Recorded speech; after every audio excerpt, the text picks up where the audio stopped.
Admiral Thorne watched the alien broadcast with clenched fists. On every screen across Earth, the Vex commander's sleek, metallic face displayed what was supposed to be humanity's moment of surrender. "People of Earth," the translation scrolled, beneath the alien's lipless mouth. "Your fleet has been decimated at Neptune. Your defense force is no more. In 12 hours, our ships will arrive at your world. Prepare for integration into the collective." Behind the Vex commander, footage played of Earth's ships being torn apart by superior weapons. The Neptune Defense Initiative, humanity's greatest military achievement, reduced to floating debris. 3 years of preparation, destroyed in minutes. Thorne turned away from the screen. In the underground command center beneath Geneva, 50 officers stared at him, waiting for orders. The room had gone silent except for the soft hum of computers. "They think they've won," Thorne said quietly. "They want us demoralized, broken." Colonel Reyes, his second in command, stepped forward. "The Mercury Protocol, sir?" "The Mercury Protocol. Their last resort. A plan so desperate it had been hidden from the public." "Yes," Thorne said. "Activate it, and get me access to the emergency broadcast system." The war had begun 6 months ago when the Vex arrived, announcing Earth would be incorporated into their empire. Humanity had unified overnight, pooling resources to build a defense fleet. But the Vex were centuries ahead in technology. In the Chi adjacent room, technicians hurriedly prepared the broadcast equipment.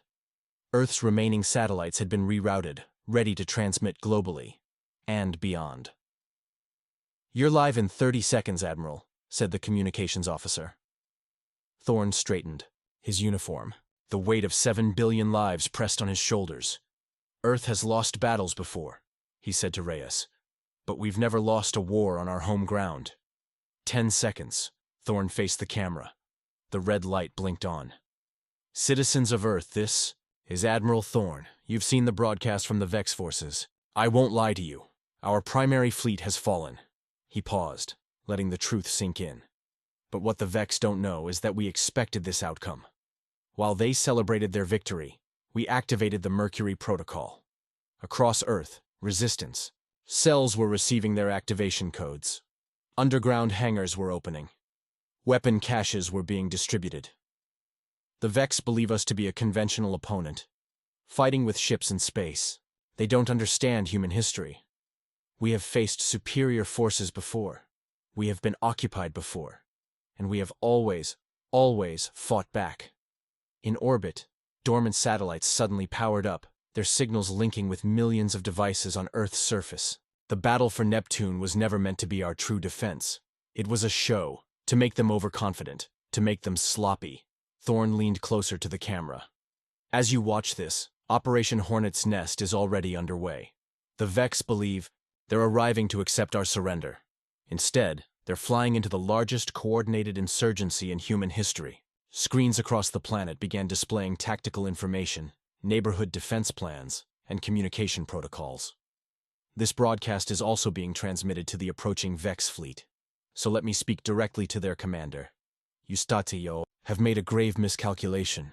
You believed that by destroying our ships, you had broken our will to fight." Thorne smiled grimly.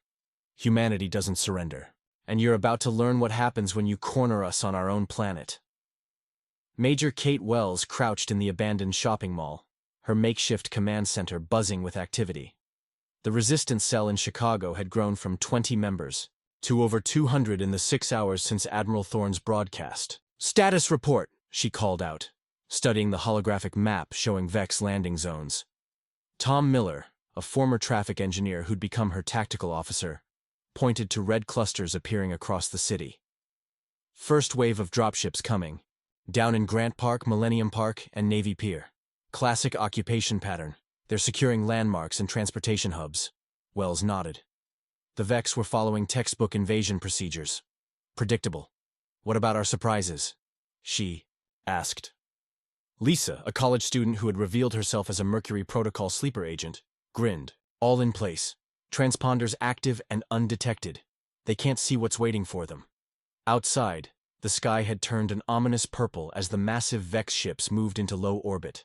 Their hulls reflected sunlight, creating artificial eclipses, as they positioned themselves above major cities. Wells activated her communication unit. All teams, execute Phase 1. Stay invisible, stay alive. Across Chicago, and every other city on Earth, ordinary people were implementing the plans they'd been secretly training for. The Mercury Protocol had been in development since the first alien signals were detected 15 years ago.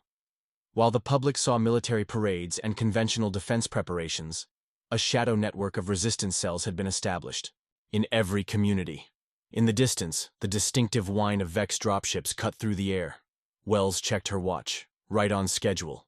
"They're broadcasting again," someone called out. The main screen showed the Vex commander. Its metallic features arranged in what their intelligence suggested was an expression of satisfaction. "People of Earth, your resistance is noted, but futile. Our forces are deploying to your population centers. Cooperate, and you will be treated fairly as a productive member species of the collective." Wells couldn't help but laugh. They still think this is a conventional war. The first reports came in minutes later. Vex ground troops, 9-foot-tall armored figures, were moving through city streets in perfect formation. Their weapons were held at ready positions, but they weren't firing. They expected surrender. "Phase 1 complete," Lisa reported. "All Vex communications successfully tagged." Wells nodded. "Begin Phase 2. Across Earth, the invisible counterattack began. Not with guns or explosives, that would come later. The first true attack was digital. Dr. Alan Rhodes, formerly of MIT and now Wells's tech specialist, initiated the system they'd been perfecting for years, injecting the package into their network. Now, on the streets, the Vex formations suddenly halted. Their helmet lights flickered. Their perfect coordination faltered. The virus, developed from studying fragments of Vex technology recovered from their scout ships, was specifically designed to disrupt their neural network without being detected. It didn't disable them. That would trigger security protocols. Instead, it created subtle errors in their sensory inputs. "They're experiencing the digital equivalent of a migraine," Rhodes explained, watching the data stream. "Their targeting systems are seeing phantom movements. Their communication is delayed by microseconds, just enough to create confusion without alerting them to the intrusion." Wells smiled grimly. "And the best part?" "The best part is they're broadcasting everything back to their command ships. Every bit of corrupted data, every flawed tactical assessment, all being treated as reliable intelligence." Outside, the Vex troops had resumed movement, but their formations were looser, their reactions slower. They didn't know they were compromised. Wells picked up her rifle, a standard-issue weapon modified with technology reverse-engineered from Vex scout ships. "All teams, prepare for Phase 3. We go visible in 30 minutes. As the alien troops continued their advance through Chicago's streets, they remained unaware that every step was being monitored, every communication intercepted, and every tactical decision manipulated. The rebellion had begun, not with a bang, but with a whisper in their enemy's mind. Commander Gale stood on the roof of the London Eye, observing the Vex advance through the fog-shrouded city. Their dropships had landed in Trafalgar Square, Hyde Park, and along the Thames, exactly where the Mercury Protocol had predicted. "They're taking the bait," he muttered into his comm unit. His second-in-command, Daniels, responded from her position. "Near Westminster. Confirmed. Their heavy units are converging on the decoy signals." The Vex believed they were tracking the human resistance leadership, phantom heat signatures and communication bursts generated by devices planted months ago. Meanwhile, the real resistance moved freely through London's underground tunnels and sewers, a network that dated back centuries. "All units," Gale ordered. "Execute Chimera sequence." Across London, and simultaneously in Moscow, Beijing, Johannesburg, and Sydney, thousands of civilians emerged from hiding. But they didn't attack the Vex directly. Instead, they engaged in a choreographed dance of distraction. Some groups appeared to flee in panic, drawing Vex units into prepared zones. Others staged apparent surrenders, only to disappear into hidden passages when the aliens approached. Holographic projections created the illusion of resistance fighters where there were none. The Vex, their tactical systems compromised by the virus and confused by the chaotic human response, divided their forces to chase ghosts. In the command center beneath St. Paul's Cathedral, Gale watched the three-dimensional map as Vex units separated into increasingly smaller groups. Exactly as planned. Phase 3 is working, Daniels reported as she arrived from the field. Their command structure is fragmenting, Gale nodded. The Vex think in hierarchies. They expect us to do the same. But we're not, Daniels said with a grim smile. No. We're a Hydra. Cut off one head, two more appear. The Vex, accustomed to fighting organized military forces, were encountering something they had never faced. A completely decentralized resistance where every civilian was potentially a combatant, where leadership could shift in seconds, and where there was no central command structure to target. On the main screen, the Vex were broadcasting again. This time, the alien commander's metallic features showed what intelligence analysts had identified as confusion. Humans of Earth, your disorganized resistance will only increase casualties. Our sensors detect your military leaders hiding among civilians. Surrender them, or we will be forced to take more aggressive measures. Gale laughed. They still don't get it. The Vex expected a traditional surrender, the formal capitulation of recognized authorities. They weren't prepared for 7 billion individuals who each decided to fight in their own way. All units, transition to Phase 4, Gale ordered. Across London, resistance fighters who had been merely distracting the Vex now initiated direct action. Not with brute force, but with precision strikes against the weak points identified by years of studying the aliens' technology. Former electricians shorted out Vex shield generators with devices that matched their energy frequency. Chemistry teachers deployed compounds that solidified in the joints of Vex armor. Hackers broadcast signals that temporarily disoriented the aliens' neural implants. None of these attacks would have worked against a unified Vex force, but against scattered units, separated from their command structure and operating on corrupted data, they were devastatingly effective. First Vex unit neutralized in Piccadilly, reported a resistance cell. 3 more disabled near Tower Bridge. Came another report. The reports continued flooding in, each a small victory in what would be a long campaign. Gale studied the tactical display. The Vex still held overwhelming firepower, but their strategic advantage was eroding by the minute. They had expected to fight an army. Instead, they were fighting a population. Send the signal to Admiral Thorne, Gale ordered. Phase 4 successful in European theater, moving to Phase 5. As night fell over London, the Vex found themselves not in control of a conquered city, but lost in a labyrinth where every shadow held a potential threat, every civilian a possible combatant, and every street a potential trap. The rebellion wasn't just alive. It was evolving. Dr. Marcus Reed hunched over his workstation in the hidden facility beneath the Arizona desert. Surrounded by the most unlikely scientific team ever assembled, physicists worked alongside plumbers. Software engineers collaborated with farmers. The Mercury Protocol had identified talents in unexpected places. Breakthrough, called out Eliza, a former video game designer whose pattern recognition skills had proven invaluable. I've identified the frequency pattern in their shield modulation. Reed hurried over. On her screen, a complex waveform pulsed in a pattern that seemed random at first glance. It's based on prime number sequences, she explained, but with a logical flaw in the progression, almost like they're showing off, Reed finished, demonstrating their mathematical superiority. Exactly. And that's their weakness.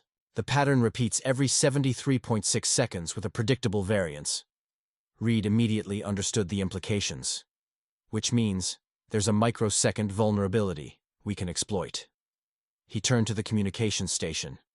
Get me Admiral Thorne, Priority Alpha. Across the globe, the ground war had been raging for 3 days.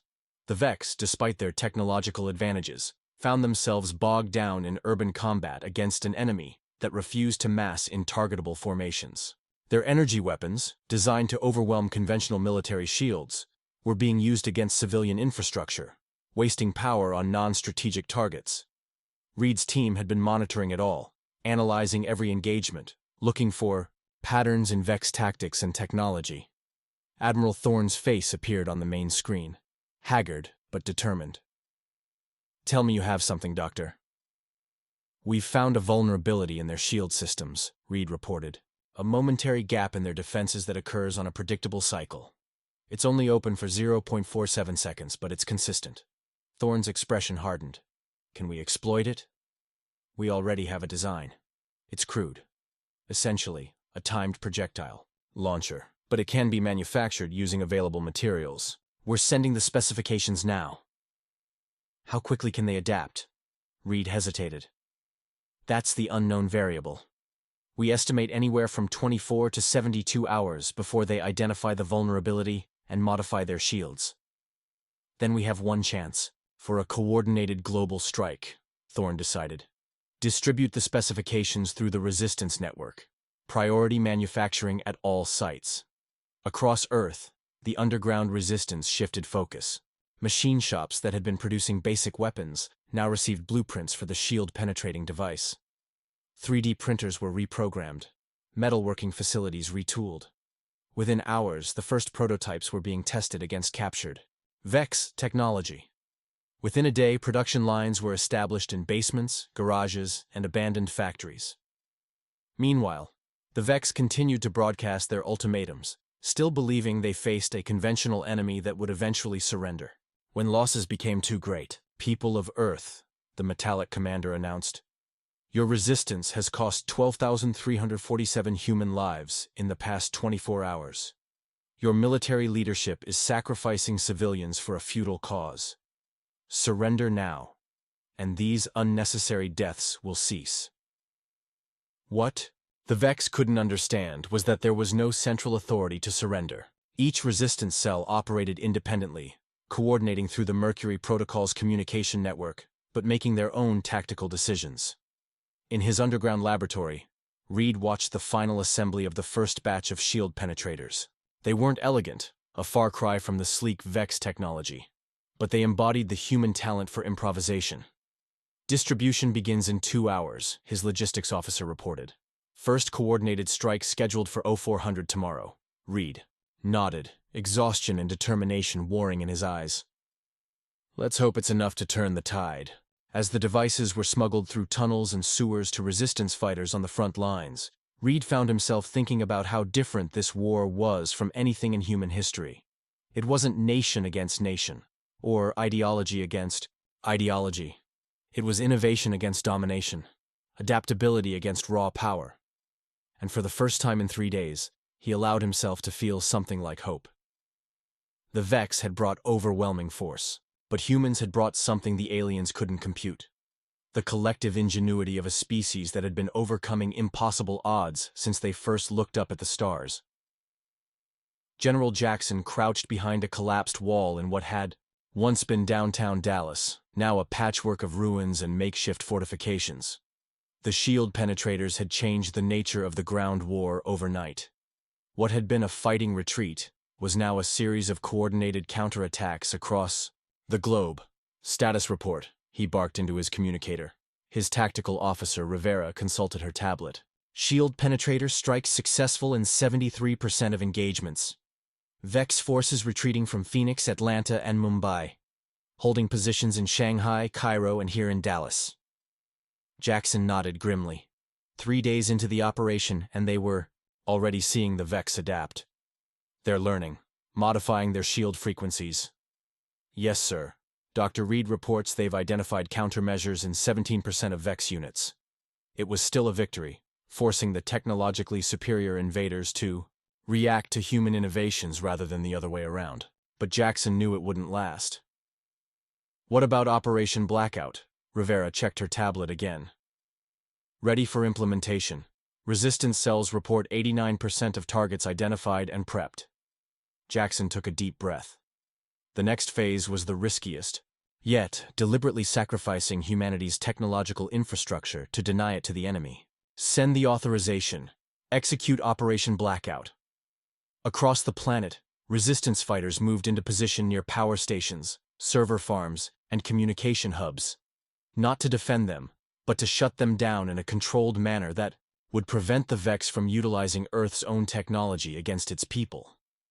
The VEX had been systematically capturing and repurposing human infrastructure, using Earth's communication networks to coordinate their forces and power grids to energize their weapons. Operation Blackout was the countermove, a global shutdown of non-essential systems, followed by the physical destruction of key components that would take months to replace. It would set human civilization back decades in some regions, but it would deny those resources to the invaders. As the operation commenced, cities across the globe went dark. Power grids failed. Internet connections disappeared. Satellite communications ceased. The Vex, who had been using these systems to coordinate their increasingly fragmented forces, suddenly found themselves isolated. Their superior technology remained functional, but their ability to form a cohesive fighting force was crippled. Orbit, Admiral Thorne received the reports with mixed emotions. Operation Blackout had been successful, but at tremendous cost to the very civilization they were trying to save. His communications officer approached. "Sir, we're receiving a transmission from the Vex command ship. They're requesting a parley." Thorne's eyebrows rose. "They want to talk?" "Yes, sir. They're offering a temporary cessation of hostilities for negotiations." It was the first sign that the Vex were recognizing they weren't facing a conventional opponent.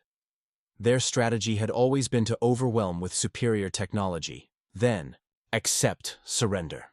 They had no protocol for an enemy that refused to acknowledge defeat. "Accept the parley," Thorne ordered after a moment's consideration, "but maintain all defensive postures." The main screen flickered to life, showing the now familiar metallic face of the Vex commander. "Admiral Thorne." The alien's translated voice had a new tone, something analysts might call frustration. "This conflict has reached an impasse that serves neither of our interests." Thorne kept his expression neutral. "You invaded our world. There is no impasse, only your failure to conquer us as easily as you expected. Your species is destroying its own achievements to resist integration," the Vex commander stated. "This is irrational behavior." "From your perspective, perhaps," Thorne replied. "From ours, it's the most rational choice possible. We value our freedom more than our infrastructure." The Vex commander seemed to process this. "We offer terms. A segregated integration. Certain regions of your planet would remain under human autonomy, while others would join the collective." Thorne almost laughed. Even now, the Vex couldn't comprehend that they weren't negotiating with a hierarchical authority who could surrender territory. "I don't have the authority to accept such terms," Thorne said truthfully, "and neither would any other human leader." "Then who commands your resistance?" The frustration in the alien's voice was unmistakable now. Thorne allowed himself a small smile. "We all do." As the parley continued, resistance forces used the temporary ceasefire to reposition, redistribute the newest generation of shield penetrators, and prepare for the next phase of the war. The Vex had made their first mistake. They had assumed humans would value preservation over freedom. Their second mistake was believing humans would surrender when defeated in conventional battle. They were about to discover their third mistake, assuming that negotiations would follow predictable protocols. The rebellion wasn't just fighting back. It was rewriting the rules of engagement. Laura Bennett, formerly a history professor specializing in guerrilla warfare, now commanded the resistance cell in the Blue Ridge Mountains. Her team's mission had evolved from mere survival to something far more ambitious: active subversion of Vex occupation. "They're adapting to our shield penetrators," she told her gathered fighters, a mix of former military, park rangers, and local residents. "But they're still thinking like conquerors, not occupiers." On her tactical display, red dots showed Vex, patrols moving through the forested valleys, searching for resistance strongholds. The aliens had established forward operating bases in major cities, but were struggling to control the vast rural areas between urban centers. "Their new tactic is to secure resources rather than population centers," Bennett explained. "They've realized we can disappear into the landscape, so they're targeting what we can't live without. Water sources, agricultural centers, medical facilities." A grizzled former Marine spoke up. "So what's our counter?" Bennett smiled grimly. "Operation Trojan Horse." The plan had been developed simultaneously by resistance cells across multiple continents. Another example of parallel thinking that the hierarchical Vex found impossible to predict. Rather than defending essential resources, human fighters would allow them to be captured, but not before preparing invisible sabotage. Team Alpha has already contaminated the reservoir filtration systems with markers that will make any Vex presence immediately obvious to our scouts, Bennett explained. Team Bravo has modified the agricultural processing equipment to subtly damage Vex biosampling technology. Each modification was designed to be undetectable until activated, and each would reveal critical information about Vex vulnerabilities. Remember, Bennett concluded, we're not trying to win battles anymore. We're gathering intelligence for the counteroffensive. As her team dispersed to their assignments, Bennett's communication device chimed with an encrypted message from Admiral Thorne's Orbital Command. Phase 6 authorized, the message read. Operation Lazarus commences at 0600 tomorrow. Bennett felt a surge of both hope and apprehension. After 2 weeks of grinding conflict, the global resistance was preparing its most audacious move yet. In Icitinida orbit, Admiral Thorne stood before the remains of his command staff. The parley with the Vex had yielded valuable intelligence. Most importantly, confirmation that the aliens were genuinely confused by humanity's refusal to surrender, despite conventional military defeat. The Vex commander actually asked me who was in charge of our resistance, Thorne told his officers, a hint of dark humor in his voice. They still can't comprehend a decentralized opponent, Colonel Reyes nodded. Their entire civilization is built on hierarchy. The concept of millions of individuals making independent decisions toward a common goal without central control is literally alien to them. And that's exactly why Operation Lazarus will work, Thorne said. Status report? Lieutenant Commander Wu, their engineering specialist, stepped forward. All orbital platforms in position, sir. The Vex have catalogued them as debris from our destroyed fleet, exactly as anticipated. What the Vex hadn't realized was that the destroyed human ships at Neptune had been largely empty. Drone vessels designed to look like carriers.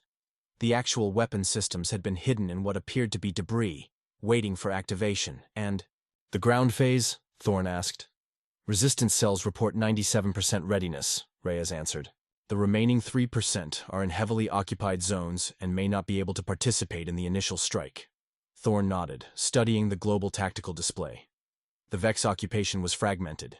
They held major cities but faced constant harassment from resistance fighters using hit-and-run tactics. Their forces were spread thin, trying to secure a planet with terrain that ranged from dense urban centers to vast wilderness. The Vex made one fundamental error, Thorne said quietly. They studied our conventional militaries, our governments, our formal power structures. But they never understood what makes humans truly dangerous. Which is, asked a young officer. Our ability to cooperate without coordination, to act as one without being commanded as one. Thorne swept his hand across the tactical display. Every resistance cell on that map made the same decisions we would have ordered, without receiving a single command from us. The final preparations for Operation Lazarus continued throughout the day. As the appointed hour approached, resistance fighters across the globe moved into position near Vex strongholds. Not to attack, but to be ready for what would come next. At precisely 0600, Admiral Thorne gave the order. Initiate Operation Lazarus. Across Earth's orbit, the dormant weapon platforms, disguised as debris, suddenly activated. They didn't target the Vex ships directly. Instead, they fired precisely calibrated electromagnetic pulses into Earth's upper atmosphere. The pulses weren't weapons themselves. They were keys, unlocking the weapon that Earth itself had become. As the pulses reached their targets, the global resistance triggered the devices they had spent 2 weeks planting near Vex positions. The combination created cascading energy surges that overwhelmed the aliens' shield frequencies. For 8 seconds, every Vex shield on and above Earth flickered and failed. In those 8 seconds, resistance fighters launched their coordinated counterattack. Operation Lazarus had begun.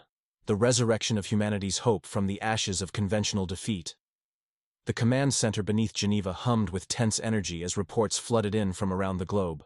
Operation Lazarus had succeeded beyond even the most optimistic projections. In 8 seconds of vulnerability, resistance fighters had disabled or destroyed nearly 40% of Vex ground forces.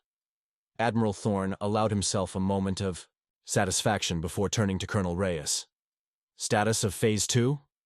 Proceeding as planned, she reported. Resistance cells are exploiting the gaps in Vex defensive lines. London, Tokyo, and Rio have reported complete liberation of their city centers. The tactical display showed blue dots, representing human forces, swarming through areas previously dominated by red. The Vex were retreating to defensive positions, their previously methodical occupation dissolving into disorganized clusters. And the orbital engagement? Commander Ortiz, their space warfare specialist, pointed to the display of Earth's orbit. The dormant fleet has successfully neutralized 23 Vex support vessels. Their main capital ships are withdrawing to higher orbit, beyond our current reach, but also beyond effective range for ground support operations. It wasn't victory, not yet, but for the first time since the invasion began, humanity had seized the initiative. Thorn activated the global communication system.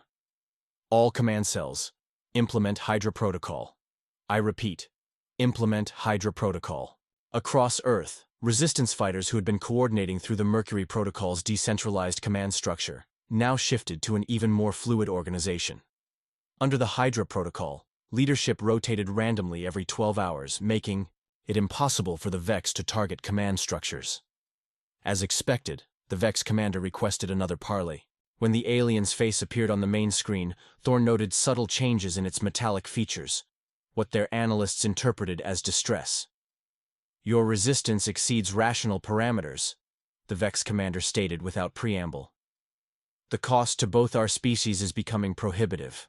Then there's a simple solution, Thorn replied calmly. Withdraw from Earth. Impossible. The collective does not abandon integration processes once initiated. Then prepare for a war without end, Thorn said. Because humanity will never surrender. The Vex commander seemed to consider this. Your species values individual autonomy above collective prosperity. This is difficult for us to process. It's the fundamental difference between us, Thorn acknowledged. You see unity through conformity. We find strength in diversity. For several seconds, the alien was silent. When it spoke again, its tone had changed subtly. The collective has never encountered a species like yours. Our models predicted capitulation within hours of your conventional military defeat.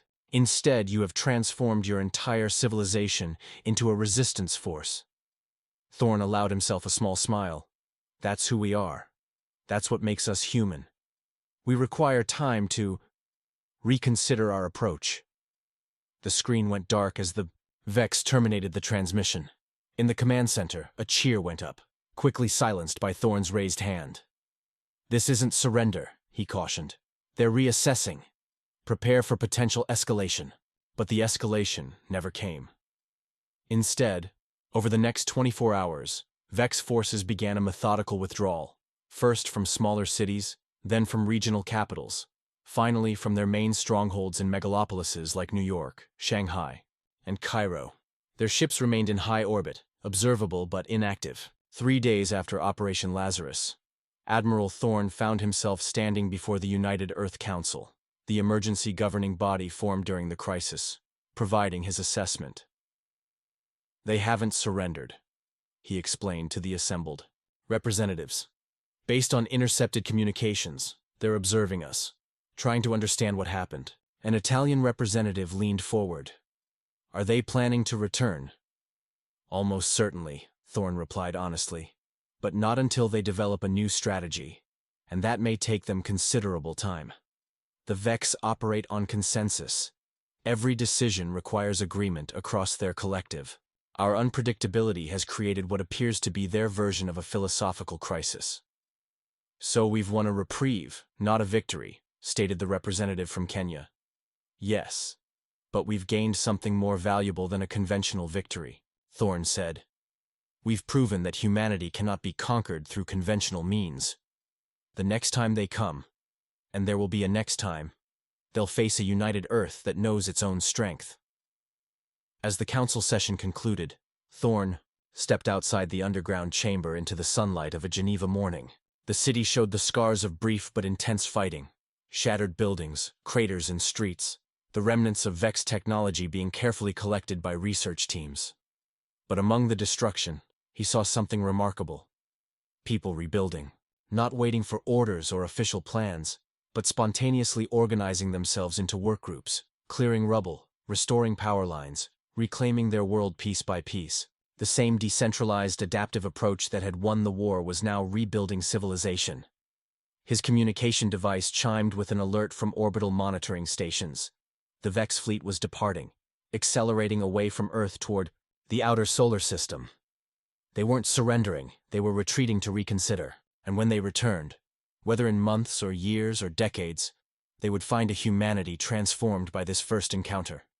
United not by force or fear, but by the shared experience of successful resistance. As the last Vex ship disappeared, from tracking systems, Thorne looked up at the blue sky and allowed himself, at last, to believe. They had broadcast humanity's defeat to break Earth's spirit. Earth had answered with a rebellion that would echo across the stars.